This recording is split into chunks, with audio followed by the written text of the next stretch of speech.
And you're welcome to episode 61 of the Racing Pod and Off the Ball with John Duggan and Johnny Ward. Remember, we're here every Friday with analysis, race previews, tips, stories, interviews, and crack. The first half of the pod each week is free to air. The second part is exclusively for members. So be sure to sign up by going to offtheball.com/join. Now, this week for members, we're going to look at Saturday's Great Yorkshire Chase at Doncaster. We're also going to preview Sunday's action at Naas and also get Johnny's charity bets. So make sure to subscribe. Now, Johnny, how are you? I'm good, JD. Just slightly sidetracking here. I'm getting messages in about the storm. My family at home, they got solar panels in. And my brother-in-law is just wondering. I wonder, could they get electricity from the solar panels, because they're among the million people, or whatever it is, million and a half people maybe, without electricity at the moment. I don't know how you escaped it. Personally, I'm all right, but it's been a wild night anyway, and a wild morning. It was pretty bad in South Dublin, where I am at the moment, when I was up at 5 o'clock for the News Talk breakfast show. But I think parts of Dublin have kind of feel have escaped the worst of it. I mean, people out in Connacht, where you're from, Johnny, have had it tough, and a lot of people don't have the water at the moment. And obviously, the great work that's been done by the public services to get everything back on track, like just even the Mayo Air Dome, the Mm. Connacht Air Dome has will need to be repaired. So and Longford Town as well. So like obviously with race courses, there's solid structures, and I'd expect Fairyhouse and Naas to go ahead, but it's a strange event. Yeah, I feel we'd be fine. I thought Dundalk left it late enough to make a call when it was, kind of bleedingly obvious that since Wednesday that this wasn't going to happen. But I do really feel for Connacht GA, because it's a sorry sight to see that. It is going to be a regular thing in the future, where we're going to get more events like this, and racing's going to have to kind of deal with it. We've gotten away with it relatively well the last few months, JD, and it's been strange, like talking to Martin Hassett last week. He was giving out about how the erratic temperatures had meant it was hard to train the horses, and some racetracks have actually found that there hasn't been enough rain.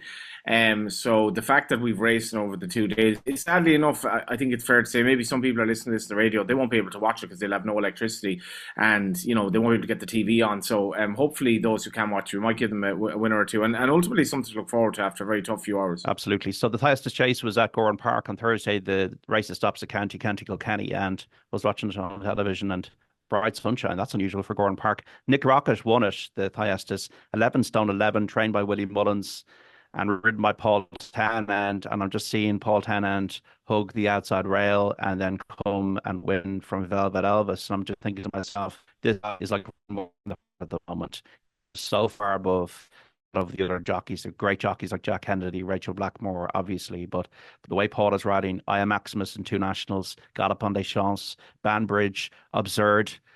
It is not absurd to say that Paul Tennant is different gravy. He's in the different gravy category at the moment for me. Yeah, and riding with so much confidence, and riding for the man who is dominating Irish racing, and probably was, I suppose, a backable price. I find these races tough, but you could have backed him at 6-1 in the morning, and he was the mount of Paul Townend in a race that Willie Mullins had a very strong hand in, and he just got it right, came up the near side. It's, Willie Mullins beating Gavin Cromwell, Gordon Elliott, and Gavin Cromwell, with Gordon Elliott having the sixth, Willie Mullins having the seventh and the ninth, and that's kind of where racing is. I thought it was a little bit worrying that they couldn't fill the reserves in the race. And some of these kind of handicap chasers, they're really in the hands of a small few at the moment. But this race, I think, was it Willie's 10th Thyestes. It means a lot to him. Yes. Yeah, it means a Yeah. lot to him. Like, and he would have grown up very near Gorn. And I was actually at Willie's in Close Sutton in Carlow the other morning. And Or were you at the Dublin Festival preview, were you? yeah, it was a lot of fun. And he was talking away about the horses, and primarily Willie's very much on message from events like this. If talk strays to Cheltenham, and I think it's fair enough that he does this. This is an event that's essentially sponsored to promote the Dublin Racing Festival. He will talk about the Dublin Racing Festival more so, and the team that he'll have there. But he did have a good team for Gorn as well, and Nick Rocket, probably, I suppose he fitted the profile in that he wasn't overly lightly raced.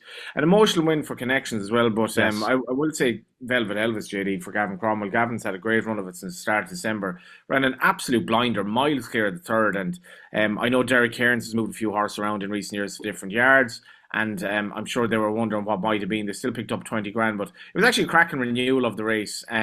Really good to watch, and Gorn were lucky. I mean, if it had been a day later, it would have been lights out. And Gorn have had a lot of issues with mad weather in recent times, but it looked like a great crowd there. And yeah, judging by the form Willie was in, I think the DRF will be quite bountiful. Of course, he won all the Grade Ones there last year. Stuart Andrew was the owner of Nick Rocket, and yeah, he sadly lost his wife a couple of years ago. So it was a poignant day for them, and congratulations to all the connections. I remember I had the third of Willie Mullins winners in the Thyestes 18 years ago. Homer Wells, 33 to 1 in the morning. Probably the last time I had a winner, Johnny, but yeah. Yeah, Um, probably save that caveat until I suppose till the end of the show. Hope is a powerful thing, JD, as they used to say in yeah. Shawshank Redemption. Let's look at this weekend's cards. Hopefully, Fairyhouse now will go ahead Saturday at soft ground. The Sol Arena Mares Novice Hurdle is at half one or 1:38 to be precise with these strange times now, but a great 2 miles, 2 furlongs, 8 runners. Aurora Vega is the daughter of Quavega, a course winner. 5 wins from 8 starts. Paul Tennant rides this one. Baby Kate's in there. Um, Fancy Girl, Mongebello. It's a tricky one. I found it's a very tricky one to try and work out. Did you have a clear picture of it, Johnny? Yeah, I might go with Baby Kate here, JD. It's Aurora Vega is just a horse. The day she pulled up at Wexford, she was 1 to 10. I just have a small caveat as to her reliability, and that might be harsh on her. And the last time in Fairyhouse, she beat Mongebello, who reopposes, and Cast a Spell, who won at Mallow when I was there the other day. She's been a brilliant mare for Tom Hogan, and she does deserve to be favourite, but Willie has other horses in this race for a reason as well, and I've no problem backing his second or third strings. And Baby Kate, when she won at Naas, she beat Caroline Bamboo and Belle the Tigress. Belle the Tigress absolutely flopped at Gorn yesterday, but was sort of weak in the market, so I wouldn't be too worried about the form looking bad. And Baby Kate, she showed a great attitude at Naas. And she stayed on really strongly, so she's well worth her place in this lineup. Henry de Bromhead has Mystical Princess here. She's a filly by Walk in the Park. I can't back his horse with real confidence at the moment. And Fancy Girl for Willie would have to be respected as well. Was very good the last day at Cork. She'd been tricky to train. She'd only had that was her first run since April 2023, which was quite well back late on, and she was very good at the finish. So she's probably the second string. But Baby Kate and other Champs-Élysées, she just might be one of these that is a little bit unheralded, and she's definitely going to be an each way price anyway. I imagine she'll be third favourite of the Mullins runners, and you just hope that obviously the Dead Eight take their chance. But Baby Kate is well worth a shot each way. Brian Hayes rides her.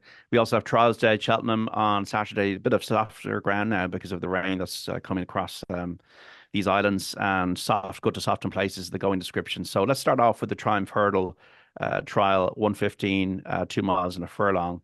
So you got a couple of horses here. East India Doc, who's in the colours of Burdett Road, bolted up by 18 lengths before Christmas over course and distance. James Owen trains him, so he's obviously going to be very short in the market. And then you've got an unraced runner in the UK called Sauvignon, trained by Paul Nicholls, has been winning in France, won an 80,000 listed hurdle. Paul Nicholls has come before with horses at the juvenile ranks. Remember, the Sanctuary a few years ago came out and won first time, I think, at the Cheltenham Festival. So to me, it looks like between the two of them, East India Doc and Sauvignon. And if Sauvignon is good as they think he is, it could be a real match here.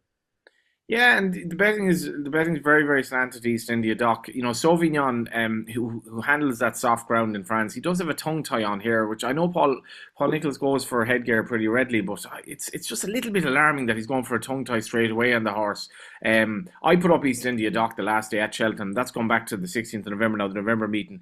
It's mad, JD. It was the same thing with his half brother Burdett Road, probably around the same time in 12 months previously, where this horse impresses you earlier in the season for a fairly small yard, and you're like, oppose him at your kind of peril in the Triumph. And ever since then, I mean, in the last week alone, we've had Nicky Henderson Vale and these very exciting juveniles, and obviously we've seen Hello Neighbour and even the horse that was second to Hello Neighbour that Willie Mullins trains at Leopardstown, all coming into the picture for the Triumph. So East India Doc, who's essentially hasn't run since November, his odds for the Triumph have gone out by virtue of the fact that it's just looks such a hot race now. But I still loved his performance the last day for a horse who gets 2 miles pretty well, nearly 2 miles on the flat. And the last day he ran at Doncaster, he just travelled exceptionally well. Maybe he wouldn't want the ground too soft, but it doesn't look like it'll be a major problem for him. Be kind of softish ground, and he's actually rated a pound inferior to Sauvignon, so you can't say with a load of confidence he's going to win. But I thought he was absolutely exceptional the last day. He did everything right: travel, jump, look a complete pro.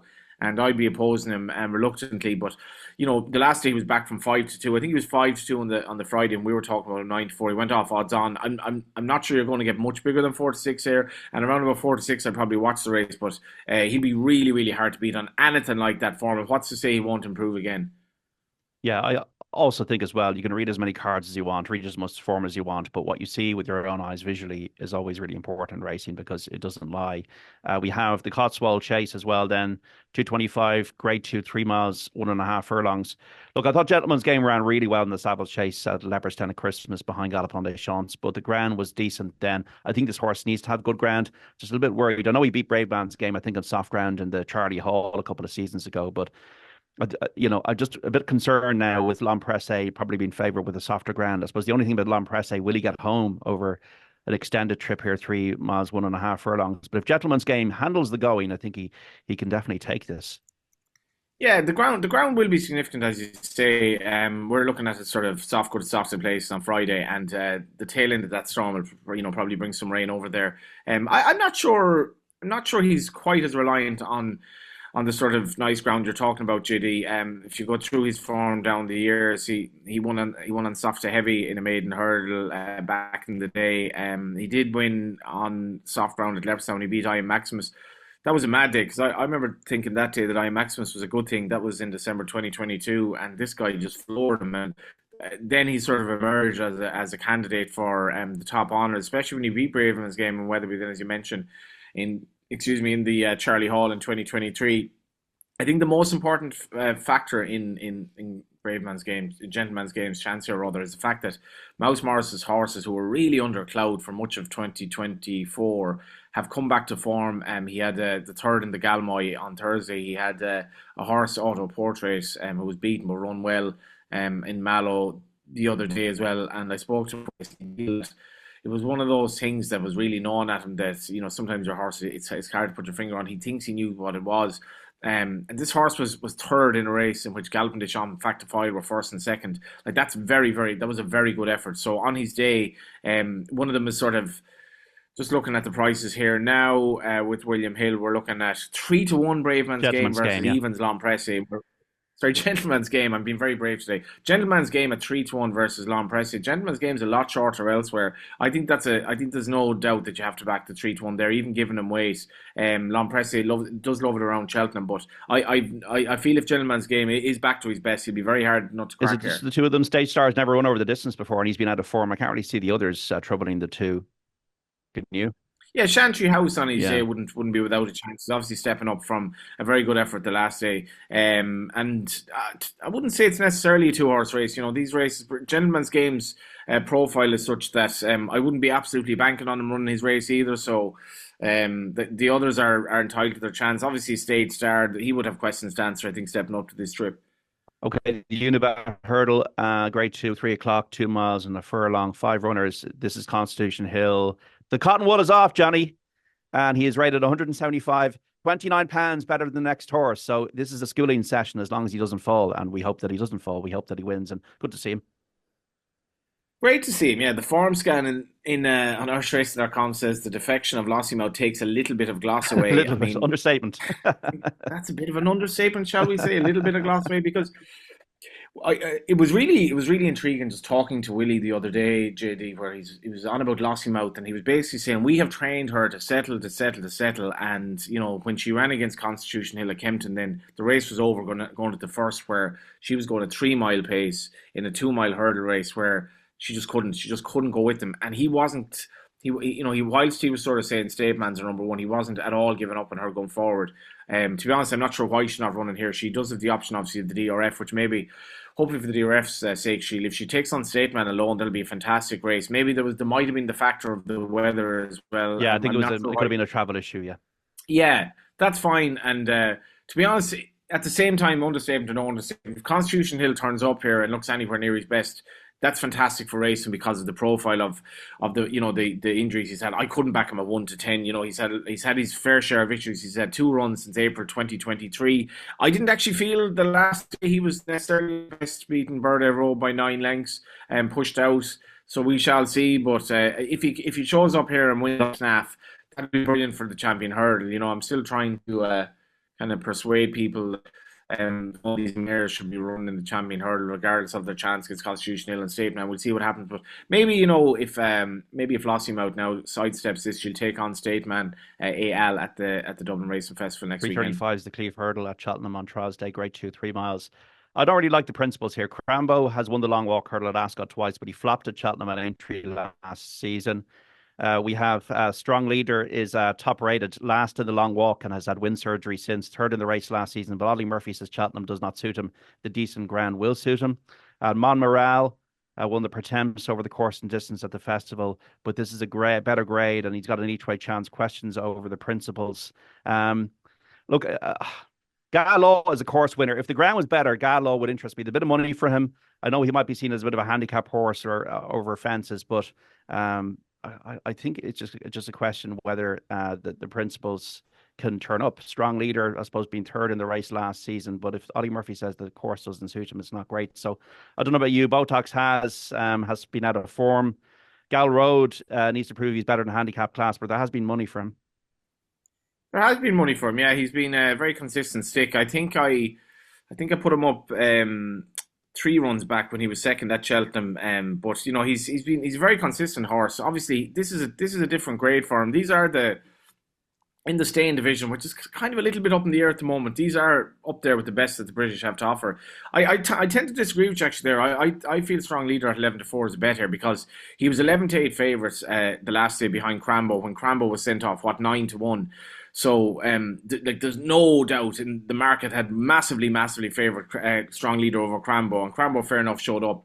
And Ollie Murphy said after the race, he'd have been disappointed if the horse were third or fourth, but not as disappointed when he effectively was tailed off because he knew something wasn't right. He's gotten fairly minor, but at the same time he's gotten it wind surgery after the race. Now you're getting 11-4. If you scratch that run the last day, he'd be something like 11-10 here, not 11-4. And he was a very admirable third in the race last year, beating about a length. And whatever Ollie says about Cheltenham, he stayed on all the way to the line that occasion. There isn't a great deal of strength and depth in this. So if Ollie Murphy feels he's back to his best, I am the forgiven type with horses, having one bad run. As long as you can sort of say, well, I can. It was interesting again, like Willie Mullins trying to explain away Stateman's run at Leopardstown was his first bad run, and he's like, you have to forgive a horse one bad run. With Strong Leader, I'm willing to give him forgiveness as well on that one bad run. He's just turned 8 years of age, and I feel if he's at his best, he should win this really. So at 11-4, I'm more than happy to back him with that. Okay, Johnny, just before we go to the member section, Willie Mullins, you were down at the yard. Is there a horse that you picked out? Oh, that's an interesting one. Maybe you hadn't thought about that horse before, the one that he mentioned, and I might keep that for the festivals in the spring. So let me find the name of the horse here. There were a couple that he mentioned that. So at the start, he was sort of going through he was kind of going through his entries, and he was like, kind of nearly went through all the horses that were sort of listed, and he said, Lady Vega Allen was one he definitely mentioned in the Triumph division when obviously I mentioned how strong that is Lulamba, but he did say getting weight. He reckoned Lady Vega Allen had prospects, and obviously she's quite exciting. Cad Doughty as well is a fine looking horse. He was that horse who was quite impressive at Leopardstown at Christmas. He's mad about him. That was actually mad about was the words of another journalist who was there on the day. So I was kind of recording it on my phone and trying to take it all in. But there were 2 horses, Cad Doughty and Lady Vega Allen. He's definitely very sweet on. Okay, Johnny, our free tire selections for the radio. I'm going to go for Snipe each way at 9-1 in the Great Yorkshire Chase, 3:15 on Saturday at Doncaster. What are you going for? Yeah, Strong Leader for me. Running in the as just mentioned, the Cleeve at 3:35 Cheltenham. My charity bet with William Hill will be a stronger selection in Ireland, so we look forward to that second half of the show. Okay, this is the Racing Pod on Off the Ball. If you're listening to the free version of the podcast, we're leaving you here. But if you want to check out more, including our look at Saturday's Great Yorkshire Chase at Doncaster and Sunday's action at 8 and Johnny's charity bet, which you kind of plugged there, go to offtheball.com/join and get the full podcast with all of our racing tips, stories, and insight from the week's action.